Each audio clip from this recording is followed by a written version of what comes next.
नमस्कार किसान साथियों, कैसे हैं आप। उम्मीद करता हूं बहुत ही बढ़िया होंगे। किसान साथियों, आपकी भी धान की फसल की ग्रोथ रुक गई है या फिर आपकी धान की फसल की ग्रोथ धीमे से हो रही है, तो किसान साथियों ऐसे में आपको अपनी धान की फसल में एक कार्य करना बहुत ही ज़रूरी है। किसान साथियों, पूरी जानकारी वीडियो में आपको अच्छी तरीके से बताएंगे। वीडियो को बिल्कुल भी स्किप मत कीजिएगा, शुरू से लेकर एंड तक पूरा देखिएगा, तभी पूरी बात आपकी समझ में आएगी। किसान साथियों, सबसे पहले हमारा आपसे निवेदन है, आप हमारे चैनल को सब्सक्राइब कर लीजिए, वीडियो को लाइक कर दीजिए और ज़्यादा से ज़्यादा हमारे सभी किसान साथियों के साथ शेयर भी करिएगा। किसान साथियों, सबसे पहले हम बात करते हैं कि अगर हमारी धान की फसल की ग्रोथ रुक जाती है तो इससे हमको क्या क्या नुकसान हो सकते हैं। किसान साथियों, अगर आपकी धान की फसल की ग्रोथ रुक जाती है तो इस कारण से आपके धान की फसल में कल्लों का फुटाव भी बहुत ही कम देखने को मिल रहा होगा और धान की ग्रोथ रुकने से धान के पौधा भी पीला पड़ने लगता है और धान की सही से ग्रोथ ना होने के कारण हमारी धान की फसल का उत्पादन भी हमारे किसान भाइयों को बहुत ही कम मिलता है। यानी कि हम कहें कि बिल्कुल आधा रह जाता है उत्पादन। अगर धान की फसल की ग्रोथ रुक जाती है, उसमें सही से कल्लों का फुटाव नहीं हो पाता है।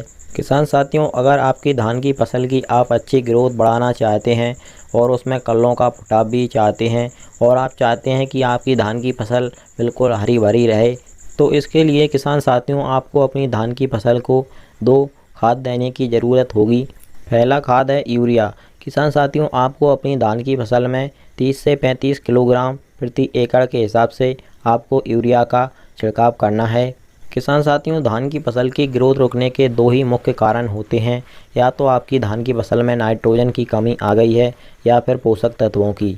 तो नाइट्रोजन की पूर्ति के लिए हमें अपनी धान की फसल को यूरिया देना होता है। यूरिया से नाइट्रोजन की पूर्ति हो जाती है और यूरिया के साथ साथ किसान भाइयों आपको यूरिया में एक चीज़ और ऐड करनी है, वो है सागरिका।